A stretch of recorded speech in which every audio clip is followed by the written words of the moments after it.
السلام عليكم، ازيكم يا حبايبي؟ عاملين ايه؟ جمعة مباركة عليكم ان شاء الله.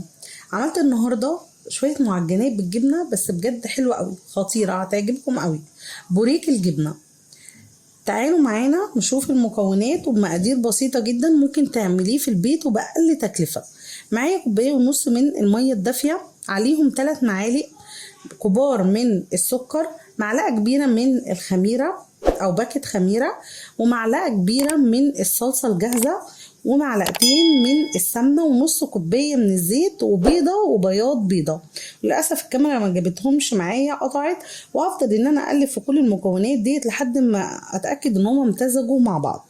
وعليهم بقى على كل المكونات ديت 4 كوبايات كبار من الدقيق. نفس الكوباية اللي هتعايري بيها المية هي نفس الكوباية اللي هتعايري بيها الدقيق بتاعك، عشان المكونات تطلع مظبوطه. ورشه ملح على الدقيق، ونص معلقه من البيكنج باودر. وابتدي ان انا اخد العجينه بتاعتي كده واخلط كل المكونات كلها مع بعضها، وانزل بيها على الرخامه بتاعتي واعجن فيها كويس. احتاجت مني دقيق، احط لها بس يا دوبك رشتين من الدقيق لحد ما تتكون معايا العجينه زي ما هوريها لك دلوقتي. العجينه بتاعت النهارده عجينه طريه وبتلزق في الايد، يعني نوعا ما زي ما انت شايفه كده.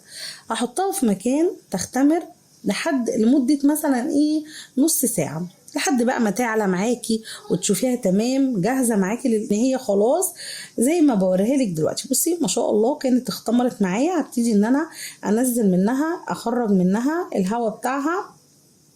تمام. بص العجينه لونها حلو جدا وطعمها خطير، مسكره كده وحلوه قوي. يعني التسكيره بتاعت العجينه مع الجبنه المحشيه فيها توديكي في عالم تاني بجد. ابتدي ان انا اخد العجينه بتاعتي واشكلها كور صغيره زي ما انتم شايفين، بحجم البيضه هتتشكل بيها. يعني تمام، تكون كور صغيره زي ما انت شايفه كده. انت بقى عايزه تكبري، عايزه تصغري، براحتك خالص. بس هي البوريك كل ما يبقى شكله صغير كل ما بيبقى احلى، بيبقى شكله احلى بجد. كده اكون خلصت وانتهيت من الكميه كلها.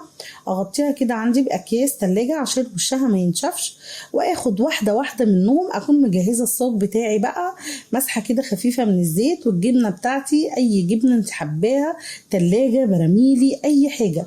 وهبتدي ان انا احشيها من جوه والفها رول كده، واقفلها كويس جدا عشان العجينه ما تفتحش معايا جوه الفرن وتبتدي الجبنه تخرج منها ويبقى شكلها مش حلو. تمام. هتسيبيها تتخمر بقى بعد ما تشكليها وترصيها في السجون. هسيبها تتخمر لمده نص ساعه لحد ما تعلى ويتضاعف حجمها زي ما انت شايفه كده. وهيبقى معايا للوش بتاعها صفار بيضه ومعلقتين من اللبن البودر ومعلقتين من اللبن الحليب. اللبن البودر لازمته ايه هنا؟ اللبن البودر ما بيخليش البيض ريحته زفره، بيخلي يعني ما تمسكيش الحاجه تلاقي ريحتها زفاره. الفرن بتاعك شغال مسبقا على درجه حراره 160 رف اوسط. وهبتدي ان انا احط عليها كده شويه حبه البركه. وبصي بسم الله ما شاء الله طريه ازاي، بجد حلوه، سواها جميل جدا، بتاخدش وقت في التسويه. زي ما انت شايفه مستويه من فوق ومن تحت، وبسم الله ما شاء الله هشه جدا. عجينه خطيره بجد، جربيها مش هتندمي. اشوفكم على خير الفيديو الجاي. باي باي.